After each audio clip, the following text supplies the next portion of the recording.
Magandang umaga po mga kasangbahay. Araw po ng Huwebes at 13 ng Hulyo 2017 sa ngalan po ni Kuya Daniel Razon. Ako po si Jun Suriao. At ako naman si Rina Villamor Camara. Narito na po ang mga humahataw na balita.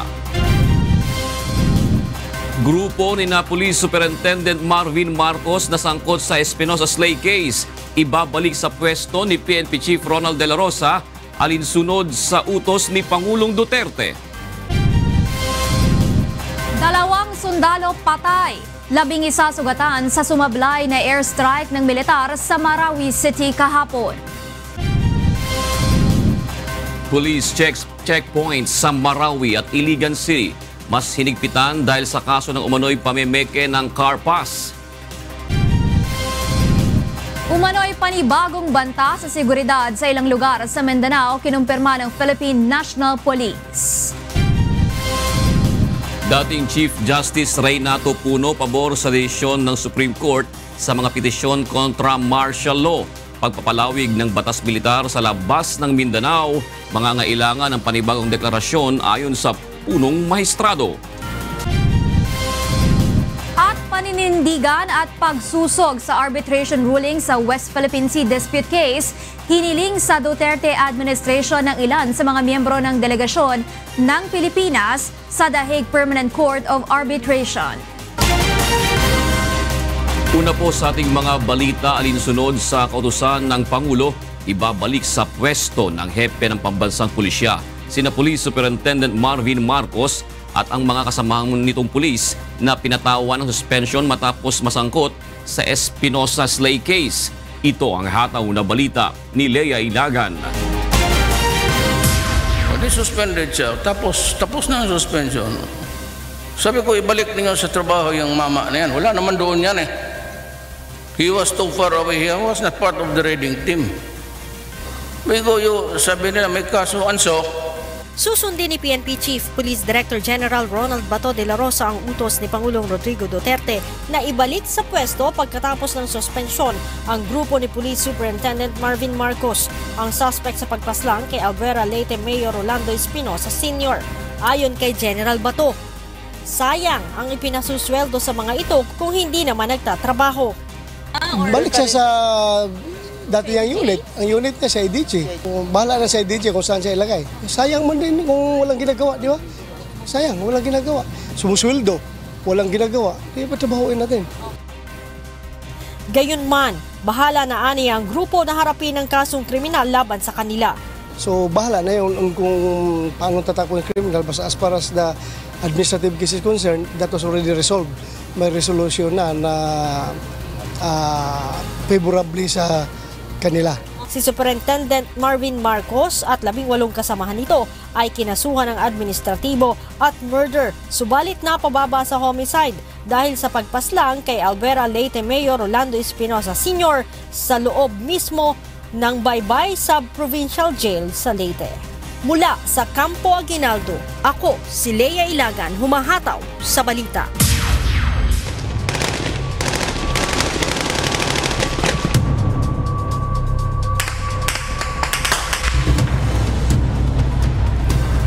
Sinigpitan ng pulisya ang pagmamando sa mga checkpoint sa Iligan at Marawi City, kasunod ng ulat na may namimeke nang ibinibigay nilang car pass na maaaring magamit ng mga terorista at masasamang loob. Ito ang hataw na balita ni Weng Fernandez.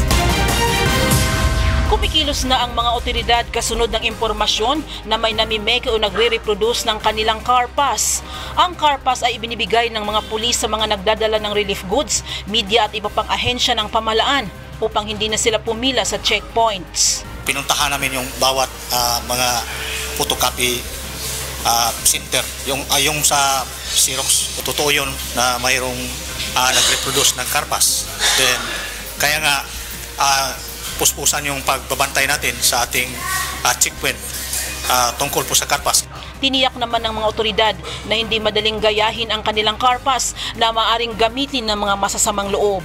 Hindi lang yung fake na car pass, fake IDs at saka yung mga mission order na ginagaya nila Meron naman tayong security feature na alam natin kung alin yung fake at saka hindi. Sa ngayon ay nakikipag-ugnayan na ang National Incident Management Team ng Iligan City sa iba pang sangay ng pamahalaan para sa mas mahigpit na pagbabantay sa entry at exit points ng syudad. Ang plano namin na corrective measure is to coordinate the right agency like the Bureau of Fire at saka yung PNP natin, at sila talaga din ang tumutulong sa atin as provider ng resources na ito sa ating pag-inspection. Dumadaan rin sa ngayon sa masusing inspeksyon ng mga otoridad ang mga motorsiklo at iba pang sasakyan na posibleng gamitin ng mga terorista. Mula sa Iligan City, ako si Weng Fernandez, humahataw sa balita. 2 sundalo ang nasawi habang 11 naman ang sugatan sa sumablay na airstrike ng militar sa Marawi City kahapon. Ayon kay AFP Public Affairs Office Chief Colonel Edgar Arevalo, nagmintis ito sa target. Sa inisyal na ulat, nabatid na 250 meters off target ang bomba at tumama sa kalapit na gusali. Aksidente namang tinamaan ng malalaking debris mula sa gumuhong gusali ang mga sundalo. Ayon kay Arevalo, labis nilang ikinalulungkot ang insidente. Bumuna ang AFP ng grupo na ngayon ay nag-iimbestiga sa pangyayari upang hindi na ito maulit pa sa hinaharap. Magugunitang noong nakaraang buwan ay sumablay na rin ang airstrike ng militar na ikinasawi ng 10 sundalo. Kinumpirma ni PNP Chief Ronald De La Rosa na meron silang namomonitor na panibagong banta sa seguridad ng ilang mga lugar sa Mindanao. Ito ang hataw na balita ni Mon Hokson. Nakatanggap ng report ang PNP na maaaring sumalakay sa iba pang lugar sa Mindanao ang Mounted Terrorist Group, kung kaya't itinuring na under security threat ang ilang probinsya sa rehiyon. We assess that all the major cities in Mindanao are under threat sa kanilang mga plano. So mahirap na yung i-disregard natin. Kailangan natin we take this information seriously kasi nga nagawa nga nila sa Marawi, pwede lang gawin sa ibang lugar. Kasama sa mahigpit na minomonitor ngayon ng PNP ang Zamboanga Peninsula, Davao, Northern Mindanao at Soc-Sargen. Naniniwala naman si PNP Chief Ronald De La Rosa sa assessment ni Pangulong Duterte na maaaring matapos ang gulo sa Marawi sa loob ng 10 hanggang 15 araw. Gayunpaman, hindi pa rin dapat ipagsawalang bahala ang natanggap nilang report. We better not take chances. Maniguro tayo. Kaya nga na-declare itong martial law, maniguro tayo. Gamitin na natin itong martial law para makasiguro tayo sa safety and security ng buong Mindanao. Bago matapos ang 60-day martial law period, irerekomenda ni De La Rosa na palawiggin pa ang batas militar sa Mindanao. Mula sa Camp Crame, ako si Mon Hokson, humahataw sa balita. Magsasagawa ng validation ng Department of Social Welfare and Development sa displaced families sa Mindanao dulot ng armed conflict upang matiyak na naabutan sila ng tulong. Ito ang hataw na balita ni Aiko Miguel. Habang hindi pa humuhupa ang gulo sa Marawi City, nais masiguro ng DSWD na naaabutan ng tulong ang lahat ng mga kababayan nating apektado ng armed conflict sa Mindanao. Kaya naman iba-validate ng kagawaran ang nasa listahan nito na mahigit 100,000 displaced families. Right now, the report says 101,086 families. When we started our assistance, it was just around 10,000. So talagang exponential yung growth, no? Katulong ang mga LGU, plano rin ng DSWD na mailipat sa temporary shelters ang mga evacuee upang hindi lang sila sa mga tent na mamalagi. Samantala, nagbigay naman ng 1 milyong pisong donasyon ang Commission on Elections sa kagawaran. Sa pangunguna ng COMELEC Employees Union, ng ibang mga opisina, hindi lang dito sa Maynila, pati na rin sa rehiyon. Kung kaya kami naka-raise din ng, I think it's also over 1 million. Ito ay isang symbolic na message, that the different government agencies are coming together to assist our people in Marawi. Nagpadala na rin ng ayuda ang COMELEC para sa mahigit 100 nitong empleyado sa Lanao del Sur, Iligan at Cagayan de Oro na apektado ng kaguluhan. Sa mga donasyon na natatanggap ng DSWD, plano nilang mabigyan ng mga bagong laman ang food packs na ipinamamahagi sa mga evacuees sa Marawi. Nananawagan din ang mga kagawaran sa mga nais pang magpaabot ng tulong na makipag-ugnayan sa kanila upang makapagbigay ng angkop na donasyon para sa mga kababayang naapektuhan ng gulo. Mula sa Maynila, ako si Aiko Miguel, humahataw sa balita. Let me just tell everybody that I have declared martial law for Mindanao. Sang-ayon si dating Chief Justice Renato Puno sa desisyon ng Supreme Court sa mga petisyon kontra martial law. Pero para sa dating punong maestrado, mangangailangan ng panibagong deklarasyon kung palalawigin ang martial law sa labas ng Mindanao. Ito ang hataw na balita ni Roderick Mendoza. Pabor si dating Chief Justice Renato Puno sa naging desisyon ng Korte Suprema sa kaso ng martial law sa Mindanao. Sa panayam ng programang Get It Straight with Daniel Razon, sinabi ng dating punong maestrado na napagtibay na ang desisyon sa kaso.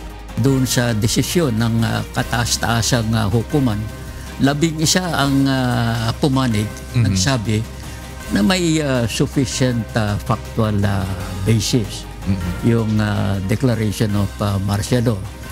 11 out of 15, that is a great majority.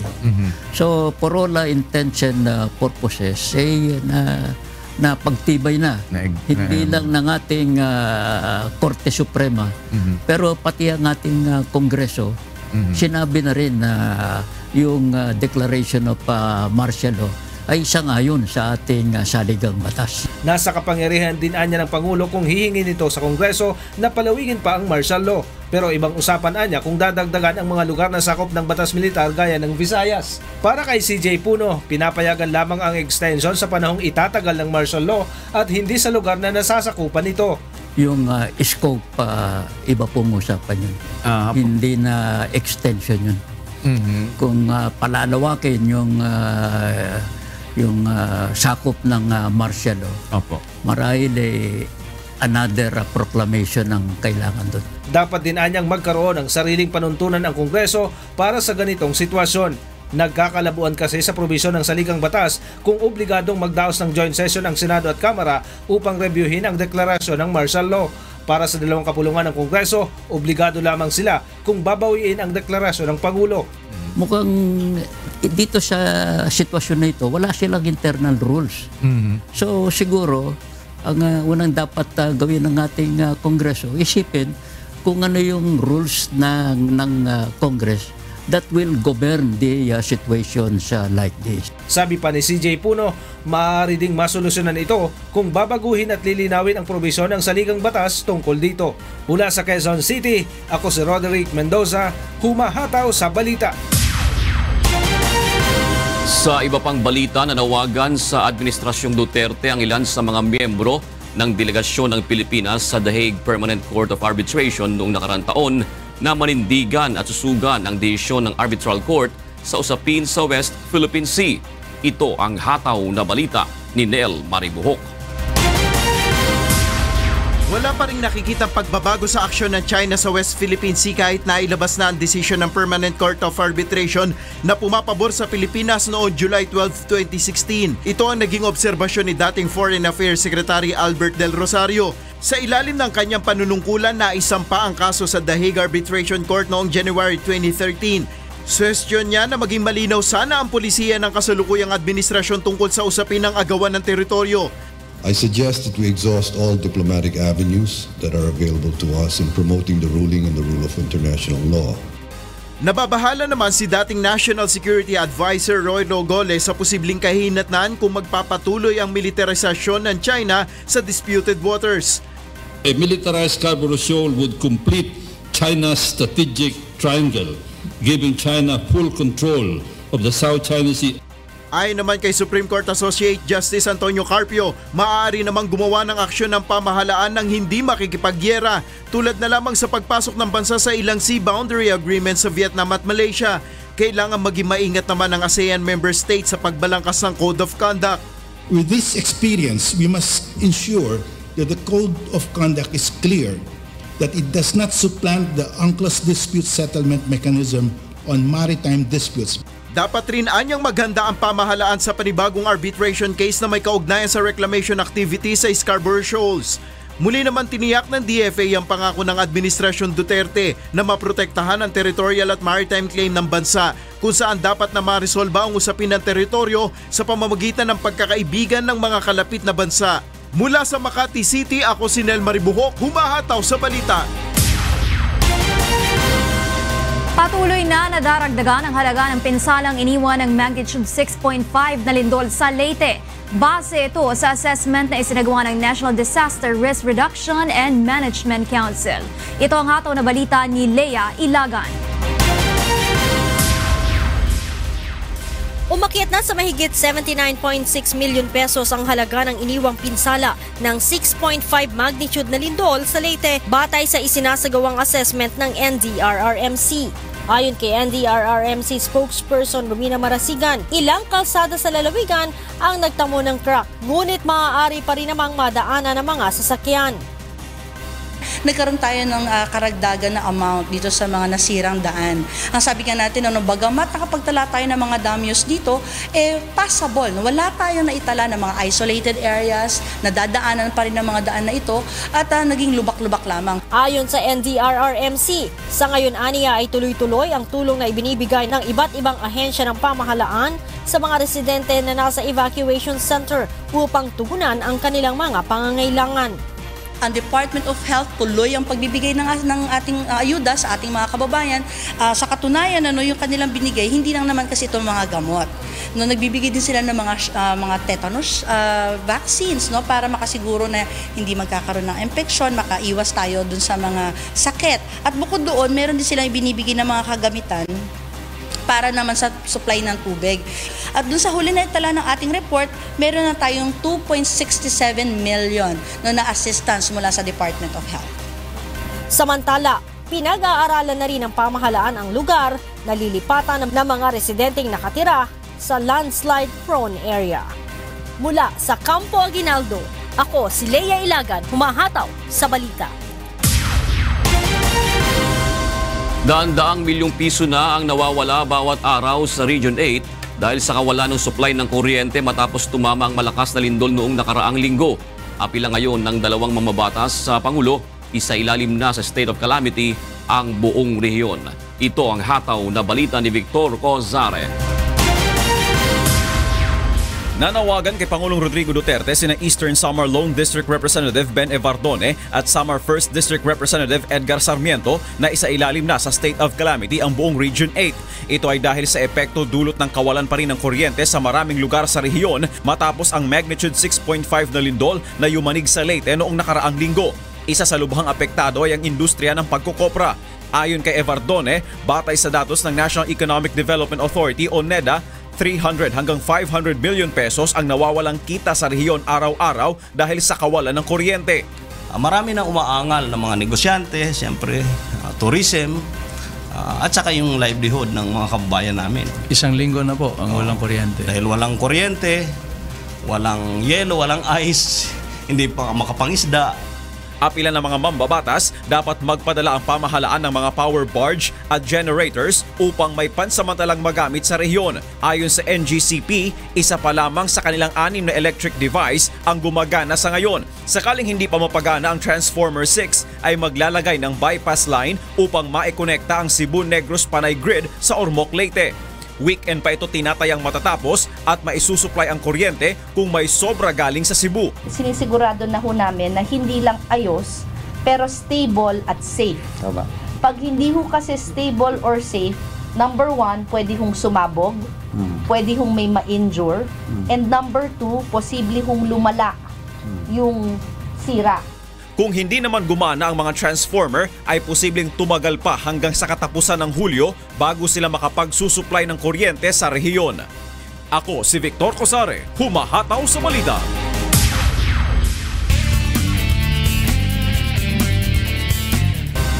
Patay ang 2 lalaki sa magkahiwalay na insidente ng pamamaril sa loob mismo ng kanilang tahanan sa Quezon City.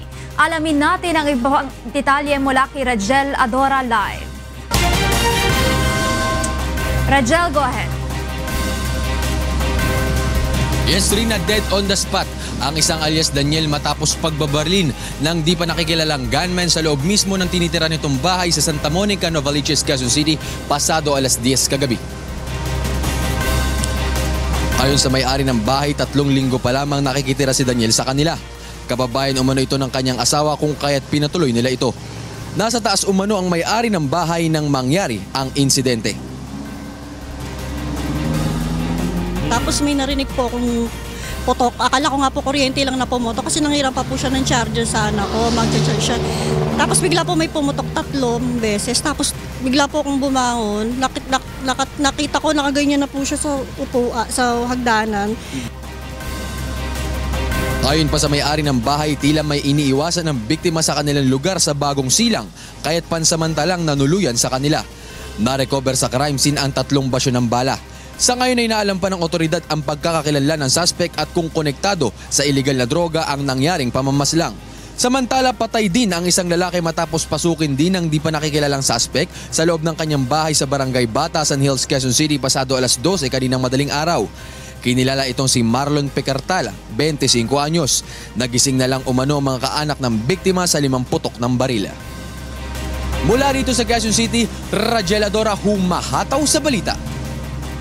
Maraming salamat sa iyo, Rajel Adora. Pinagbabaril ng riding in tandem criminals sa isang barangay chairman sa 9th Avenue sa Caloocan City.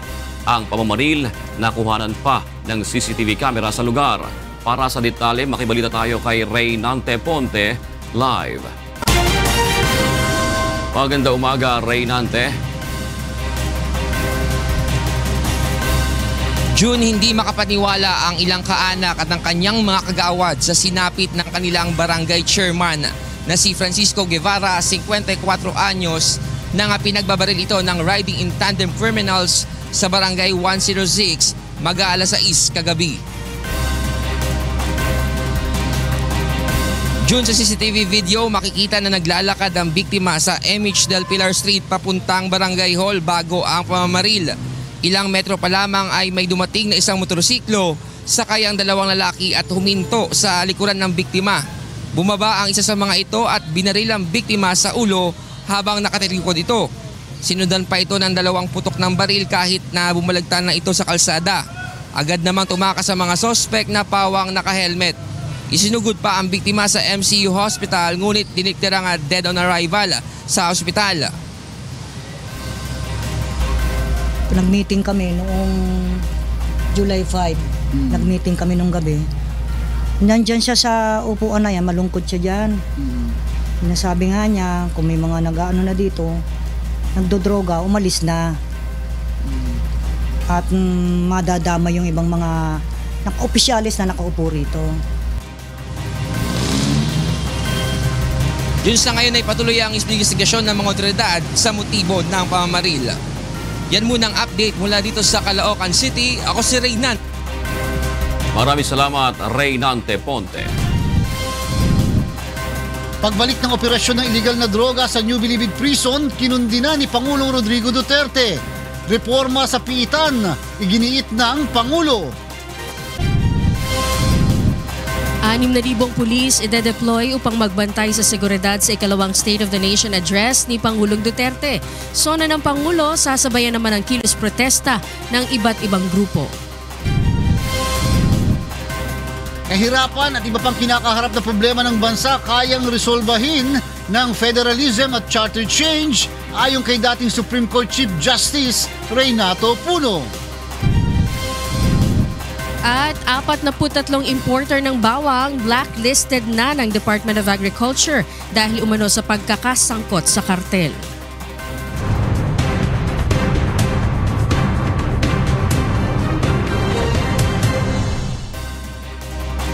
Sasabayan ng malawakang kilos protesta ng iba't ibang grupo ang ikalawang State of the Nation Address ni Pangulong Rodrigo Duterte. Dito umano iisa-isahin ng mga militante ang mga hindi natupad na pangako ng Pangulo. Ito ang hataw na balita ni Grace Casin. Iisa-isahin ng grupong Alyansang Makabayan ang umano'y mga pangako ng Pangulo sa kanyang unang sona na hindi niya natupad. Dito sa sentro ang malawakang kilos protesta ng grupo. Sa kontraktualisasyon, sa dagdag sahod, doon sa reforma sa lupa, doon sa mga economic policies ng kasalukuyang administrasyon. Meron pang nakaambang mga dagdag na buwis. Hiling din ng grupo sa mga otoridad na huwag silang pigilan sa pagpapahayag ng kanilang saloobin laban sa administrasyon. Ayon naman kay Sona Ground Commander QCPD Director Police Chief Superintendent Guillermo Eleazar, tulad nung nakaraang taon ay papayagan nila ang mga relihista na magsagawa ng kilos protesta 200 metro ang layo sa Batasan Complex. Hindi rin umano sila gagamit ng concrete barrier at container. Subalit nakiusap sila sa mga ito na sundin ang panuntunan sa pagsasagawa ng kilos protesta.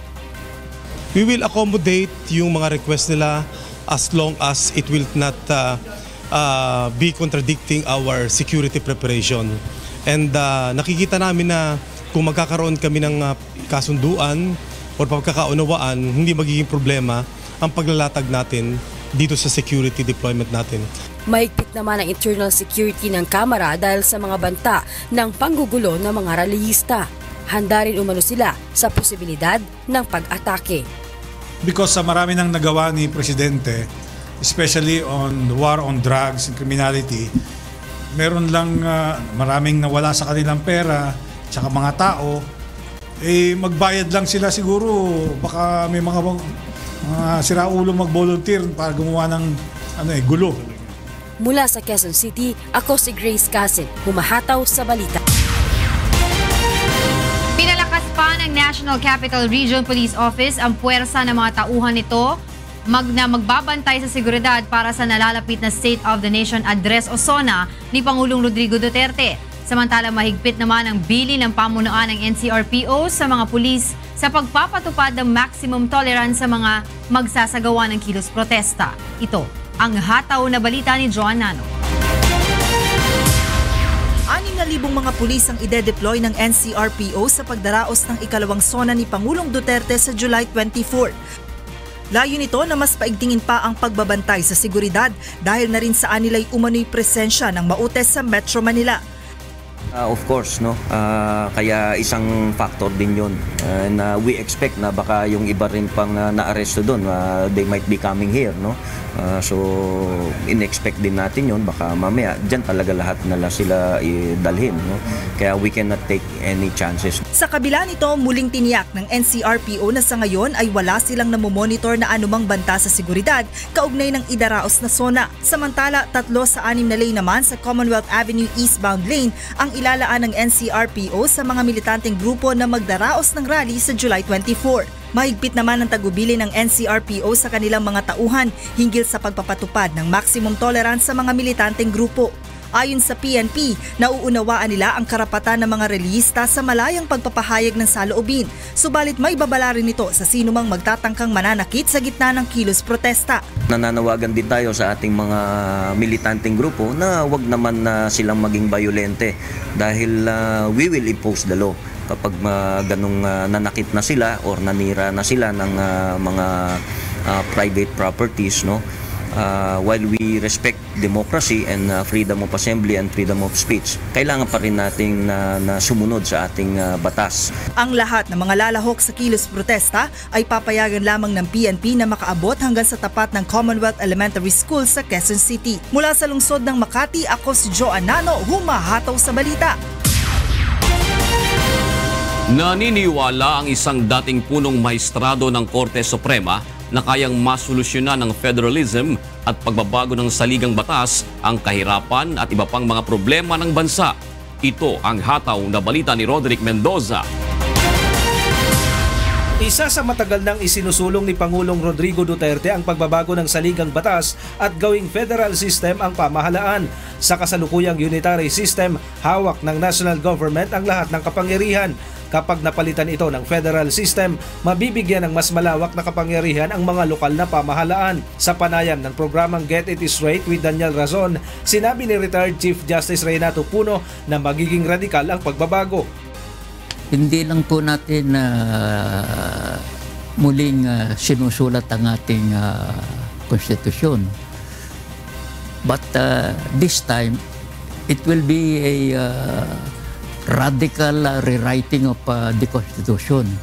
because we are shifting from a presidential unitary government. Ayon sa dating punong maestrado, solusyon ito sa kinakaharap ng mga problema ng bansa gaya ng kahirapan, lalo na nga kung may ilalagay sa saligang batas ang mga batayang karapatan ng mahihirap gaya ng edukasyon, kalusugan, pabahay at hanap buhay. Basahin mo yung konstitusyon natin. Ha? Bill of Rights, panay political rights yan. Ha? Kung ano hindi pwedeng gawin ng gobyerno, panay individual freedom yan. Basahin mo yung socio-economic rights. Ang haba niyan. Ha? Pero karamihan ang drawing. Walang hindi sinasakatuparan yan. Walang realization. Pwede tayong mamili ng mga rights of the poor that can be demanded from the state. Pwede ring ipagbawal ng direkta sa bagong saligang batas ang mga political dynasty na halos family business na kung ituring ng iba ang mga pwesto sa gobyerno. Mabibigyan din ang pantay na representasyon sa Senado ang mga taga Mindanao. Hindi na as may be provided by law. Dahil pwede pa rin amendahan at pwede nyo pang kayo mag-uusap. Tsaka that will never be provided by law. Dahil sila yung dynasty ang nandun. They will not commit political harikiri. Pag tinignan nyo yung composition ng ating Senate, talong-talo yung mga tiga Mindanao. Mas marami pa yatang senador sa La Vista kaysa sa Mindanao. Ayon pa kay CJ Puno, dapat magawa ang pagbabagong ito sa ilalim ng kasalukuyang administrasyon dahil sa tingin niya, si Pangulong Duterte lamang ang may kapasidad na gawin ito. Mula sa Quezon City, ako si Roderick Mendoza, humahataw sa balita. Desedido ang pamunuan ng Bureau of Jail Management and Penology o BJMP na isulong ang pagbabago sa loob ng mga kulungan. Kaya naman patuloy ang ginagawa nitong drug test sa mga tauhan at maging sa mga inmate na pinaghihinalaang gumagamit ng ipinagbabawal na gamot. Ito ang hataw na balita ni Lea Ilagan. Tuloy ang internal cleansing ng Bureau of Jail Management and Penology o BJMP. Ito ang pinagmalaki ng pinuno ng BJMP sa ika-26 nilang anibersaryo. Ayon kay BJMP Chief Police Director Serafin Barreto, isinasailalim nila sa drug test ang kanilang mga tauhan at ang mga detainee na hinihinalang gumagamit ng ipinagbabawal na gamot. Aniya, nasa 4,000 ng mga bilanggo ang sumailalim sa drug test at ang mga nagpupositibo ay inililipat sa mas mahigpit na kulungan sa Camp Bagong Diwa sa Taguig. Tinanggal naman at kinasuhan ang 18 tauhan ng BJMP na nagpositibo sa iligal na droga, habang 14 pa ang patuloy na iniimbestigahan. Yung mga inmates naman, kinakasuhan uli. And nililipat namin sila sa mas mahigpit na lugar. 80 na yung napatanggal namin na mga personal dyan at iba mga pinasuhan pa. Samantala, nais ng pamunuan ng BJMP na hilingin sa Pangulo na pag-isahin na lamang ang pamamahala sa lahat ng kulungan sa bansa upang magamit ang mga maluluwag na pasilidad ng ibang kulungan. Ang Bucor kasi ay nasa ilalim ng pamamahala ng Department of Justice, habang ang BJMP naman ay hawak ng DILG. Hawak naman ng mga provincial governor ang mga provincial jail. Magkakaroon ng solusyon ang problema namin sa congestion kasi ang Bucor napakarami ng properties, yung mga farm, malalawak ang lupa. And doon pwedeng ilagay ang mga mga bagong jails, mga building, and makapagtanim mga inmates natin para dagdag sa kanilang pagkain. Mula sa Campo Aguinaldo, ako si Lea Ilagan, humahataw sa balita. Ipinangako naman ni Pangulong Rodrigo Duterte sa mga tauhan ng BJMP ang aumento sa sahod pagkatapos ng 3 taon. Ito ang hataw na balita ni Rosalie Cos. hindi lang mga tauhan ng militar at pulisya ang makakaasa ng pagtaas sa kanilang sweldo sa ilalim ng administrasyon ni Pangulong Rodrigo Duterte. Ipinangako ng punong ehekutibo sa ika-26 na anibersaryo ng Bureau of Jail Management and Penology o BJMP na tataasan din ang sweldo maging ng mga BJMP personnel. Nakahanap na anya siya ng pondo para rito na inaasahang maipatutupad pagkatapos ng 3 taon. I can assure you that on the 3rd year you'd have your... Unahin ko muna itong pulis, Army, kasi may gira. Kaalinsabay nito, muli ring ipinahayag ni Pangulong Duterte ang kanyang pagkampi sa bawat tauhan ng pamahalaang sumusunod sa kanyang utos at gumaganap ng kanilang katungkulan. At tinuligsa rin ang mga mas nais pa niyang protektahan ng mga kriminal. Pero mga human rights, magsabi, inhuman. I have to protect the humans before I can even think of doing what for the inhuman. Hinggil naman sa suliranin ng pamahalaan sa mga terorista sa Marawi City. Ayaw na ng Pangulong magkaroon pa ng mga preso mula sa mga naghasik ng kaguluhan sa naturang syudad. Shoot to kill order na ang utos ng Pangulo laban sa mga terorista. Sabi ko, take no prisoner. Total, sabi nila, pumunta man sila doon, magpakamatay. Or sabi ko, di, patay mo kasi kung, if you apprehend them, take them into custody, they will have to be detained in the place where they committed the crime of rebellion. That's in Marawi. Mula sa Camp Aguinaldo, ako si Rosalico, Zumahataw sa Balita. Sasama ang ilang opisyal ng Department of Education sa nakatakdang pagbisita ni Pangulong Rodrigo Duterte sa Ormoc at Marawi City upang makita ang lawak ng pinsala ng kaguluhan at kalamidad sa mga paaralan. Ito ang hataw na balita ni Aiko Miguel. Abala ang Department of Education sa pagmomonitor sa mahigit 100 mga paaralang may major damages dahil sa armed conflict sa Marawi City. Gayon din ang mga nasirang pasilidad ng kagawaran sa Leyte dahil sa 6.5 magnitude na lindol. We have had 113 schools with damaged furnitures, schools with damaged computer equipment. All of these things developments we are responding to as quickly as we can. At upang personal na makita ang lawak ng pinsala ng kaguluhan at kalamidad sa mga paaralan, sasama si DepEd Secretary Leonor Briones sa paglilibot ni Pangulong Rodrigo Duterte. Ngayong araw ay magtutungo ang mga ito sa Ormoc, Leyte at bukas naman ay sa Marawi City. At whatever is happening in the country, whatever challenges we are facing, education must continue. Our learners cannot wait. We continue with the process and we contribute to the normalization of activities in our country. Samantala, ayon sa DepEd, mayroong 2,933 na mga guro ang na-displace dahil sa Marawi crisis. Ngunit tiniyak ni Secretary Briones na patuloy na nakakatanggap ang mga ito ng kanilang kompensasyon. At habang hindi pa nakakabalik sa trabaho, nagbibigay din ng TESDA ng skills training sa mga ito. It's a partnership with the Department of Labor and Employment.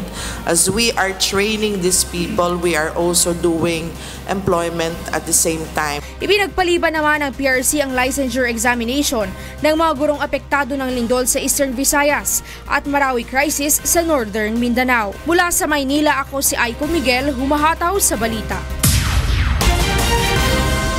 Kinundina ni Pangulong Rodrigo Duterte ang pagbalik ng operasyon ng iligal na droga sa New Bilibid Prison. Ito ang hataw na balita ni Rosalie Cos. Nakarating na kay Pangulong Rodrigo Duterte ang ulat na bumabalik ang illegal drug trade sa loob ng Bilibid sa Muntinlupa City at maging sa Davao Penal Colony. Kaya naman muling nagbabala ang Pangulo ukol dito. Ang droga bumalik na naman. Allegedly about 400 kilos was the reason for that shootout with somebody died there sa Muntinlupa. Because of this. Ito lang kasi ang kapital. And I have to be frank, mostly Chinese. Pag nakapasok ang cellphone dyan, negosyo talaga. Kung hindi ko kaya, ako na mismo, patayin mo yan. Pagkatapos lumaban. Ayon kay Pangulong Duterte, hahanapan niya ito ng solusyon at gagawa ng reforma pagkatapos maresolba ang suliranin sa Marawi City. Tinukoy niya rin ang cellphone bilang pangunahing gamit ng mga nasa loob ng piitan sa kanilang mga transaksyon, kaya banta ng Pangulo. Hindi ako pwede dyan, pati ito, hintuin talaga natin ito. Nakikinig mo yung taga Muntinlupa ngayon.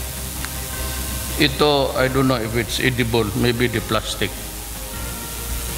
Pag may nakita pa ako, hindi ako, pag umpisa ko, pag may nakita akong plastic dyan, yun ang kakainin mo sa araw na yan. Pinayuhan niya rin ang mga tauhan ng Bureau of Jail Management and Penology na huwag matakot ipasok sa Bartolina ang mga bilanggong pasaway. Lalo na ang mga mapatutunayang sangkot pa rin sa operasyon ng iligal na droga kahit nasa loob ng kulungan. There is still communication even how crude it would be. But still they can't communicate. The only thing that we have to do is cut him off from the rest of the world. So Bartolina yun, kung may magpunta doon human rights, sabihin mo yan ang sabi ni Duterte. Pag magyaw-yaw, pasok mo siya doon. Mula sa Camp Aguinaldo, ako si Rosalico, humahataw sa balita. Muling nagbabala si Pangulong Rodrigo Duterte sa mga may-ari ng minahan na sumisira sa kalikasan at kabuhayan ng mga mahihirap. Nais ng Pangulo na i-rehabilitate ng mga ito ang mga farmland na nasira ng irresponsableng pagmimina, gayon din ang pagbabayad sa mga mahihirap na naapektuhan nito. Nanindigan ng punong ehekutibo sa pagresolba sa mining impasse dahil nakita niya kung gaano katindi ang naging epekto ng irresponsible mining sa kalikasan at sa mamamayan. Narito ang pahayag ni Pangulong Rodrigo Duterte. This cannot go on. Kung gusto ninyo, kayong mga mayaman, bayaran ninyo sila sa perdisyon nila. So if he has lost 100,000 hectare, total mayaman man yung mining, bayaran mo. Tapos taniman mo ng kahoy, kaya pag hindi niya taniman ng kahoy, yung ulo dito, ang putulin ko, ilagay ko sa, yan ang itanim ko doon. Pinagbawalan na ng Department of Agriculture na mag-angkat ng bawang ang ilang importer dahil umano sa pagkakasangkot ng mga ito sa kartel. Ito ang hataw na balita ni Ray Pelayo. Kasama na sa mga blacklisted ng Department of Agriculture ang 43 importers sa bansa. Ayon kay Secretary Manny Piñol, sangkot ang mga ito sa kartel dahil sa hindi nila pag-aangkat ng bawang. Sa datos ng DA, nasa 57,000 metric tons ng bawang ang kanilang inilabas na import clearance, subalit nasa 22,000 metric tons pa lamang ang dumarating sa bansa. Ang hindi pag-aangkat nila ng mga ito ang dahilan kung bakit tumaas ang presyo ng bawang sa mga nagdaang buwan. A cartel is defined as a group of businessmen who manipulate or control the prices of basic commodities to ensure that they make more money. Sa monitoring naman ng DA, bumaba na sa 180 pesos ang kada kilo ng bawang noong katapusan ng Hunyo mula sa 200 pesos kada kilo noong katapusan ng Mayo.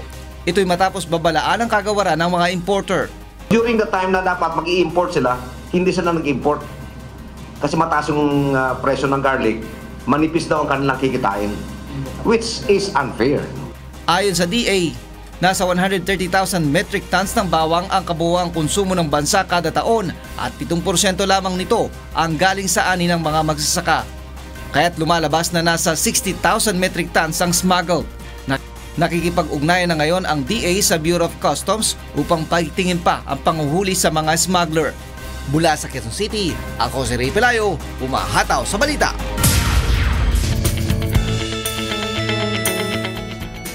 Isinusulong ng isang environmental watch group ang pagkakaroon ng healthy at waste-free na mga pagkain para sa mga estudyante sa paaralan.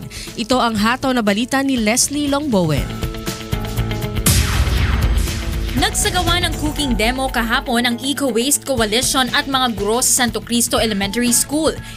Ito ay bilang pagsuporta sa pulisiya at guidelines na inilabas ng Department of Education sa mga pagkain na tinuming ipagbibili sa mga eskwelahan. Tanging mga pagkaing nasa green category ang dapat laging available sa kantin. Ang mga nasa yellow category naman ay maaaring ihain ng 1 o 2 beses sa isang linggo, habang ang mga pagkaing nasa red category ay hindi inirerekomendang ipagbili. Ang Santo Cristo Elementary School ay isa sa mga sumusuporta sa layunin ng polisiya. Brown rice ang ipinagbibili nito sa kanilang kantin araw-araw. Bata pa lang dapat matuto na yung ating mga estudyante para dalhin nila yung paglaki. Magiging healthy na sila. Kasi po kung unhealthy ka, paano ka po makakapag-concentrate sa pag-aaral? Tsaka po sa pag-review. Ayon naman sa Eco Waste Coalition, ang mga pagkaing nasa ilalim ng green category ay hindi lang masustansya, kundi iwas basura pa. Ito yung mga pagbagay na kinakain natin, naiiwasan natin yung mga wrappers, naiiwasan natin yung mga plastic, naiiwasan din natin yung mga paggamit ng straw sa inumin at iba pa. Mula sa Quezon City, ako si Leslie Longbowen, humahataw sa balita. 4 na araw na Metro-wide shake drill sisimula na bukas. Nasa 2,000 traffic law enforcers i-deploy ng MMDA upang magmando sa inaasahang pagbigat ng trapiko. Isang araw, ikatlong yugto movie tour umarangkada na rin sa ibang parte ng Metro Manila. Recording ng mga awiting kasama sa Song of Praise o ASOP Year 6 Grand Finals, pinaghahandaan na. At konsepto ng pagbuo na samahan ng mga profesional na basketbolista ng Pilipinas Foundation nagsimula sa isinagawang exhibition game ng UNTV Cup para kay Samboy the Skywalker Lin. Sa detalye po ng mga balita, sisimula na bukas ang ikatlong earthquake drill ng Metro Manila Development Authority. Kaugnay nito magde-deploy ang MMDA ng nasa 2,000 tauhan nito para sa pagmamando ng inaasahang pagbigat ng trapiko. Ito ang hataw na balita ni Joan Nano. Handa na ang lahat ng kinakailangan ng MMDA para sa idaraos na 4 na araw na Metro-wide earthquake drill na sisimulan bukas. Ayon sa ahensya, nakapaloob dito ang muling pagsasagawa ng iba't ibang mga senaryo na posibleng mangyari sakaling tumama ang 7.2 magnitude na lindol o ang The Big One sa Kalakhang, Maynila. At dahil sisimula ng drill ng alas 4 ng hapon at matataon pa ng Payday Friday, magpapakalat ang MMDA ng 2,000 mga traffic law enforcers upang magmando sa inaasahang mabigat na trapiko. Definitely, yung exercise na ito makaka-apekto sa traffic. So yung mga traffic enforcers natin, i-concentrate natin sa mga lugar kung saan ina-expect natin na grabe yung epekto nito sa traffic. Nag-abiso na rin ang MMDA sa pansamantalang pagsasara ng Emerald Avenue sa Ortigas dahil sa mga partikular na senaryo doon. Samantala, muling hahatiin ang Metro Manila sa 4 na kwadrant kung saan ipapakita ang iba't ibang senaryo na posibleng mangyari sakaling tumama ang The Big One. Ilan sa mga aktibidad na isasagawa ang evacuation, fire drill, clearing operations, medical treatment, transportasyon ng mga relief goods at iba pa. Makikita natin yung coordination, yung kakayahan, yung mga equipment nila, lalong-lalo na yung komunikasyon. Sakop rin ng isasagawang shake drill ang mga lalawigang malapit sa Metro Manila gaya ng Cavite, Laguna, Rizal at Bulacan. Tatagal ang Metro-wide shake drill hanggang sa July 18, araw ng Martes. Mula sa Makati City, ako si Joan Nano, humahataw sa balita. Mula po sa Calamba, Laguna, alamin natin ang mga balita sa Luzon mula kay Sherwin Kulubong. Magandang umaga, Sherwin.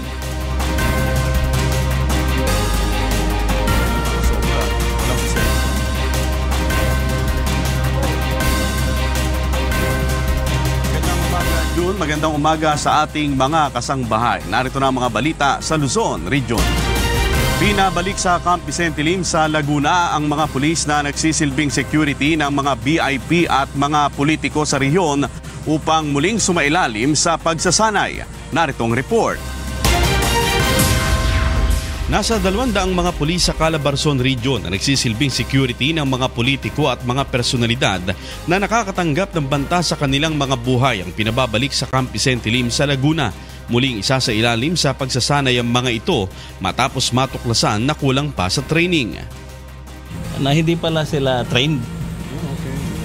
So ang ginawa namin na temporary, ni-recall muna namin sila. Ang gusto namin dito, yung mga tao na naka-assign sa istasyon ay talagang warm body na magagamit ng hepe.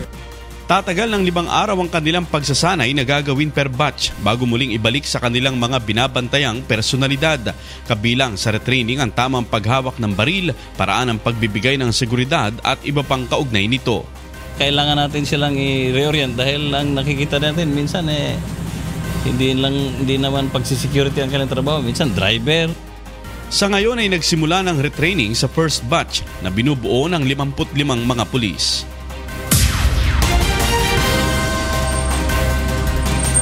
Nagsagawa ng Fire Olympic ang Bureau of Fire Protection sa lalawigan ng Nueva Ecija bilang bahagi ng National Disaster Resilience Month. Samantala, nilinis naman ng nasa 100 volunteer ang mga daluyan ng tubig sa Morong Bataan bilang paghahanda sa tag-ulan. Narito ang ulat ni Danny Munar. Sa Nueva Ecija, nasa 50 fire volunteers mula sa 6 na malalaking establishmento sa Cabanatuan City ang lumahok sa isinagawang Fire Olympic competition kahapon. Kabilang sa main game ang Busted Hose Relay at Lock Up the Ladder, Fire Extinguisher Management at First Aid. Ayon sa Bureau of Fire Protection, nasa 20 hanggang 23% ang structural fire sa lungsod sa loob ng 3 taon kaya't mahalaga ang pagsasagawa ng ganitong aktibidad. Alam naman po natin, every 30 seconds nadodoble ang apoy. Kaya pag pinabayaan po natin yan, mas malaking perhisyo ang makikreate nito pag hindi natin tinulungan ang ating kabumberuhan. At sa Bataan, mahigit 100 volunteers ang naglinis ng mga daluyan ng tubig sa bayan ng Morong. Ito'y paghahanda sa tag-ulan upang maiwasan ang pagbaha sa bayan. Pag po ang mga kalat napunta na sa ilog, mapupunta sa dagat, mas malaking problema po yon dahil pinapangalagaan po natin ang ating yaman dagat at para po naman malinis pa rin paliguan ng ating mga turista at ng ating mga kababayan. Nakiisa sa clean-up drive ang ilang pulis, sundalo, drug reformists at volunteers mula sa Members Church of God International at Morong Star Beach Resort staff. Kasama ang Bataan News Team, ako si Danny Munar, humahataw sa balita. At yan ang mga balita ang ating nakalap sa Luzon. Balik sa iyo, June. Maraming salamat, Sherwin Kulubong. Para naman sa mga balita sa Visayas, nasa Cebu City si Dev Riveral. Maayong buntag, Dev. Yes, salamat June ug maayong buntag sa atong mga kasangbahay. Aniana ang mga balita agikan sa nakalain-laing bahin sa Visayas. Nang hatag og school supplies ug mga tsinela sa pipila ka mga tinun-an sa Cogon Elementary School sa Cebu. Kabahin kini sa gisaulog nga 22nd Police Community Relations Month karong Hulyo. Apil sa mga nahatagan og regalo gikan sa mga pulis ang mga grade 2 students sa tunghaan. Usa ang school supplies distribution, nagpahigayon sa bug feeding activity ang mga pulis. Lain pa niini ang nakalain-laing pang mga aktibidad nga gikatakdang ipahigayon sa PNP sa syudad. Sa laing bahin, gipadala na sa Marawi City ang mga relief goods nga natigom sa Visayas nga gituuhang makatabang sa mga pamilya nga apektado sa nahitabo nga karong krisis sa Marawi City. Ano ang balita ni Gladys Tuwabi. Gihatod na sa Philippine Navy vessel landing craft 229 gahapon sa buntag sa Iligan City. Ang gibanabana nga 2,000 nga balde nga relief goods. Para kini sa mga pamilya nga apektado sa kagubot sa Marawi City. Matag balde adunay 5 ka kilo nga bugas, 8 kalata nga sardinas, habol, mosquito net ug mga tambal. Ito po is coming from the Visayas area, Cebu. So nagpapasalamat kami. And in fact, we got a donation for 1 million pesos. So we're very grateful and we will use that to purchase more goods to send to Marawi and other areas that may be needing it. Kini nga lakang inisyatibo sa Duterte Cabinet Spouses Association Incorporated nga gipanguluhan ni Mrs. Marisa Aguirre, ang asawa ni Department of Justice Secretary Vitaliano Aguirre II. Plano sa grupo nga maghatag og tig 10,000 pesos nga cash assistance sa matag pamilya sa mga sundaw nga namatay sa away. Because they don't know us, we are not their relatives, and they are there fighting for us. They are there risking their lives. They are fighting for us as though our lives are their lives. So their lives are our lives. Maglain sad sila og 2,000 packs nga adunay t-shirt, tualya, biskwit ug uban pa para sa mga sundaw nga nakigubat karon sa Marawi City. Gikan sa Cebu, ako si Gladys Tuwabi, humahataw sa balita. O kana ang mga balita nga atong nakuha dinhi sa rehiyon sa Kabisayan. Gikan dinhi sa Cebu City, balik din ha sa inyo, June. Deb, pila ka na katuig karon? Po, saan po? Pila ka na katuig? Birthday mo ba? Tuig. Birthday ko ng ano na po, 23. 23? Kabata pa ni Deb. 23 pa lang. Lagi pang nasa daddy. Hello? Hindi naman. Hindi naman. O, sige. Salamat, Deb Riveral. Happy birthday. Salamat po. Wala naman po sa Davao City. Alamin natin ang mga balita sa Mindanao kay Janice Inhente. May buntag, Janice. Maibuntag Jun ug sa atong mga kasangbahay. Inyang mga balita gikan sa rehiyon sa Mindanao.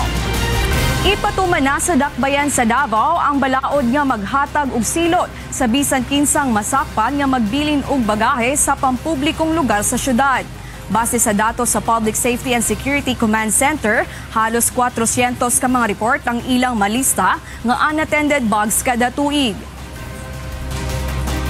I'm very happy because we have finally approved the anti-unattended bag ordinance, and this ordinance will make Davao City a safer city, and this will also prevent any yung unnecessary disturbances and nuances sa city. Ang mga madakpan nga mosupak sa balaod pabayron og 1,000 sa unang paglapas, 3,000 sa ikaduhang paglapas og 5,000 pesos ug 1 ka bulan nga pagkapriso alang sa ikatulo nga paglapas. Samtang sa laing bahin, hugot nga bantayan sa PNP Region 11 ang mga national roads sa Davao del Norte. Subay kini sa ginapatumang balaod nga nagabawal sa mga tricycle ug mga pedicab sa mga nag-unang kadalanan sa probinsya. Mao kini ang hataw na balita ni Marisol Montaño. Sugod sa mga mosunod na semana kay ginadili na sa mga national highway sa Davao del Norte ang mga tricycle o pedicab. Subay kini sa Memorandum Circular number 2007-01 sa Department of Interior and Local Government o DILG. Presence of tricycles and pedicabs along national highways. Sa ating pong batas, bawal po talaga ang mga tricycles along the national highway where there are heavy vehicles and the minimum speed is 40 kilometers per hour. Tumong niini nga disiplinahon ang mga driver o pasahero ug palambuon usab ang balaod trapiko sa lugar. If we would enforce our rules, laws and regulations, particularly on traffic, good driving habits ang bawat isa, including the pedestrians. Kung sumusunod po tayo sa batas, sa pagtawid, tamang tawiran, tamang babaan, tamang sakayan, then it would lead to a culture of discipline. Plano usab sa PNP nga magbutang og signages sa mga national highway bago pa man ipatuman ang maong balaod sa mga mosunod nga semana. Gikan sa Davao City, ako si Marisol Montaño, humahataw sa balita. Og kana mga balita nga atong nakalap sa rehiyon sa Mindanao. Gikan diri sa Davao City, balik dia sa studio, June. Janice, unsa may nagapahimuot sa imo karon? Ha? Okay lang. Wala naman, June. Wala naman. Kasi marunong ka nang ngumiti ngayon eh. Dati parang si Victor, hindi nangiti. Pero si Victor marunong ngumiti ngayon. Nahawa ka ba kay Victor? Medyo po. Sige, tumatawa ka na dyan. Maraming salamat. Janice Inhente mula sa Davao City. Pinaghahandaan na ang recording ng ilang mga awiting pasok sa Grand Finals ng A Song of Praise Music Festival Year 6. Alamin natin ang detalye sa report ni Leslie Lungbowen. Nagtipon ng ilan sa mga grand finalists ng A Song of Praise Music Festival Year 6 at si Doc Mon Del Rosario upang pag-usapan ang guidelines ng nalalapit na recording ng kanilang awitin. Ayon kay Doc Mon, isinasaayos na nila ang mga kakailanganin para sa ilalabas na panibagong ASOP album. At this point, yung final set ng interpreters ay pinipili pa. I hope na matapos yan within the next week. Of course, pagkatapos niyan, I will have to talk with the musical arrangers na mapipili for the songs. Tapos habang tumatakbo yung pag-aareglo, yung pag-aayos naman sa mga lyrics. In short, ang dami pang talagang gagawin. But the recording proper will start first week of August. And hopefully makomplete yung album end of September. Dahil sa papalapit na recording at grand finals, hindi maiwasan ng composer na si Raymil Anania na makaramdam ng kaba.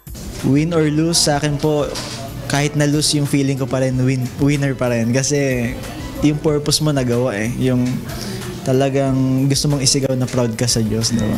Kabilang din sa mga awiting mapapakinggan ngayong taon ay ang entry ni Carlo David na interpreter ng isa sa mga nanalong awitin noong As of Year 5. I feel like mayroon akong responsibility to share whatever gift na nakuha ko mula sa Panginoon. Kaya wala namang mawawala, and it's gonna be a learning experience. Kaya din ako nag-submit. Samantala, pinuri naman ni Doc Mon ang batch na ito ng composers. Kung meron man nagbago, seriously, siguro yung skills ng mga composer. Mas ibang level ngayon Iba yung level ng skills nila. Hindi ko na nakikita yun mga sakit ng mga composer na nakita ko ng year 1 at year 2. Sa ngayon ay may 4 pang monthly winners na hinihintay upang mabuo ang bilang ng finalists. Nakatakdang isagawa ang As of Grand Final sa darating na Nobyembre, kung saan ang composer na mananalong awit ay makakatanggap ng ₱250,000. Mula sa Quezon City, ako si Leslie Longbowen, humahataw sa balita. Umarangkada na rin sa ibang parte ng Metro Manila ang movie tour ng pelikula ni Kuya Daniel Razon na Isang Araw, Ikatlong Yugto. Alamin natin ang detalye sa ulat ni Monokson. Hindi mapigilan ni Gemma ang umiyak habang nanonood ng Isang Araw, Ikatlong Yugto. Damang-dama raw niya ang bawat eksena na tumatago sa kanyang puso at isipan. Sa dami ng pelikula na napanood ni Gemma, ngayon lang daw siya nakakita ng pelikula na bawat tagpo ay may kakapulutan kang aral. Na-touch po ako kasi yung gawa ni Kuya na binigyan ng pera si Nora pambili ng gamot, ay bahagi niya doon kay Gina Pareño yung ibang pera. Parang naano niya yung gawa ni Kuya na mabuti, gumawa rin siya ng mabuti doon sa ibang tao. Kaya doon parang iyak ako kasi naano ko na sabi niya rin may awa ang Diyos. Positibo rin ang feedback ng ilan pang mga nanood ng pelikula. Malaki po ang in-improve ngayon sa itong part 3 na ito. Pwede na po ito sa international kung magkakaroon lang po ng pagkakataon na may palabas sa mga sinihan dito sa Metro Manila. Palagay ko po mas magkiklik ito kaysa dyan sa mga pelikula na wala namang kabuluhan. Dito po talagang makikita mo yung realidad na nangyayari sa pelikula. Matagal na inabangan ng ating mga kasangbahay sa Marikina, Pasig, San Juan at Mandaluyong ang napapanahon at makabuluhang pelikula ni Kuya Daniel Razon.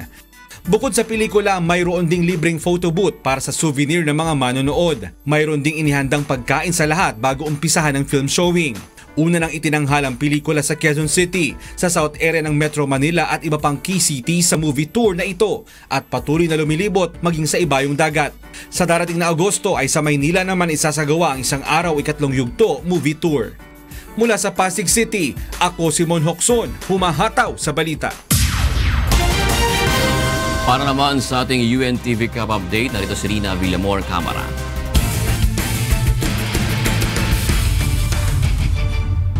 Edwina.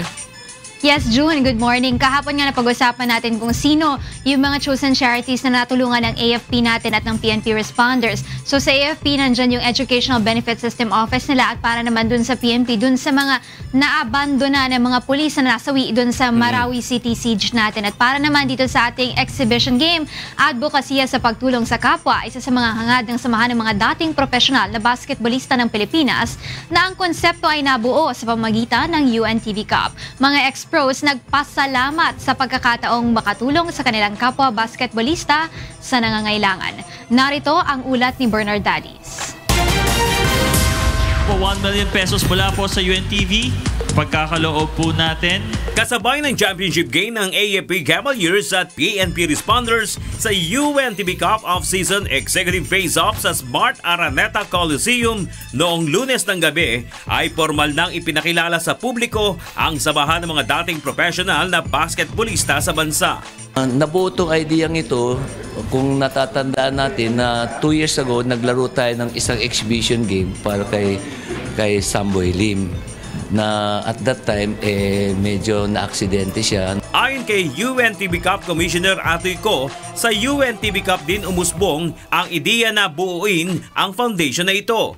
And then after that, nabuo yung idea na bakit hindi tayo magtayo ng isang foundation ng mga samahan ng mga dating basketballista ng Pilipinas para in case na may ganun ulit pangyayari, meron tayong samahan na pwedeng tumulong, makatulong. At kaya yung idea yun ay si Kuya Daniel din po ang nagbigay ng idea niya. Para sa mga itinuturing na legend ng Philippine basketball, napapanahon ang pagbuo ng ganitong advokasya. Dapat ito matagal na, no? Dahil sa marami tayong players na yung iba napapabayaan yung sarili, hindi nila nabibigyan ng attention yung buhay nila, diba? Hindi na napaganda. Malaking bagay ito sa mga players. Hopefully magandang launching to. Marami makapansin at sa mga naging basketball fanatics nung araw na naging successful sa mga negosyo and sa mga buhay-buhay and kung makatulong, and it's a good welcome to the group. Kaya naman masaya sila na muling makabalik sa hardcourt ng Big Dome sa mas dakilang layunin. Well, from the bottom of my heart, nagpapasalamat ako sa UNTV sa pinagkaloob nilang donation sa aming foundation. Okay naman yung purpose ng event na to para din sa mga ex-PBA players na nangangailangan. Huwag kayong sabang sumuporta sa amin sa PBA at sa mga PBA legends. Thank you. But any benefit game na may tutulungan, I'm all for it. So I'm glad to be here. I'm honored to be here. Kay Kuya Daniel at sa UNTV, maraming salamat po at alam ko marami kayong tinutulungan, marami kayong iniisip, pero naisip nyo rin kami. Kaya napakalaking bagay po at pagpalain po kayo ng Diyos. Sa ngayon ng mga dating professional basketball player na naglaro mula 1975 hanggang 1990 na nangangailangan ng tulong medikal, ang target na matulungan ng grupo. Bernard Dadis, humahataw sa balita. June, marami din na nagtatanong kung kailan na nga ba ang ating 6th season ng UNTV Cup. God willing, magsisimula nga tayo sa buwan ng Setyembre. At sabi nga ni Kuya, dun sa mga gumagaya sa atin sa ating liga ng UNTV Cup, sana nga mas marami pa silang matulungan dun sa mga chosen charities nila. Kasi yung nakita ko nga, parang 6 na kupunan dun sa ating UNTV Cup, yung mga kasama din dun sa ibang liga naman. Pero sana mas taasan nila yung prize money, di ba? Para mas marami silang matulungan. Correct. Yan ang latest sa sports. Back to you, June. Maraming salamat, Rina Villamor Camara. Para po sa mga karagdagang balita, bumisita lamang sa aming website na www.untvweb.com. At yan po ay ikatlong paghataw ng mga balita sa umagang ito ng Huwebes, July 13, 2017. Kasama po ang buong puwersa ng UNTV News and Rescue sa iba't ibang panig ng daigdig. Sherwin Kulubong po, nagulat kanina mula sa Laguna, si Dev Riveral sa Cebu City, Janice Inhente sa Davao, Bert Saludo sa Dubai, UAE, si Nicole Reyes sa Melbourne, Australia, si Lloyd De La Cruz naman po sa Vietnam, sa ngalan po ni Kuya Daniel Razon. Ako po si Jun Suriao. At ako naman po si Monica Veralio. Susunod na po ang programang Bawal ang Pikon, Get It Straight with Daniel Razon.